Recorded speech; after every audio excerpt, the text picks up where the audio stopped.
আসসালামু আলাইকুম। জিন সিরিজের তৃতীয় পর্বে স্বাগতম। আজ আমরা জানব সবচেয়ে গুরুত্বপূর্ণ বিষয়, জিনদের চূড়ান্ত পরিণতি। যখন ফেরেশতা ইসরাফিল সূরে ফুঁ দেবেন, সমস্ত জীবন নিস্তব্ধ হয়ে যাবে। মানুষ, জিন সবাই মারা যাবে।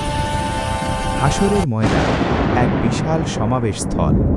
আদম আলাইহিসসালাম থেকে শুরু করে শেষ মানুষ পর্যন্ত সবাই এখানে। কিয়ামতের দিন জিনদের অদৃশ্যতার ক্ষমতা থাকবে না, সবাই তাদের প্রকৃত রূপ দেখতে পাবে। তারপর আসবে সবচেয়ে ভয়ের মুহূর্ত, আমলনামা প্রদান। এবার শুরু হবে জিজ্ঞাসাবাদ।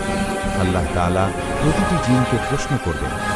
প্রশ্নোত্তর শেষে আসবে চূড়ান্ত পরীক্ষা, মিজান, আল্লাহর দাঁড়িপাল্লা।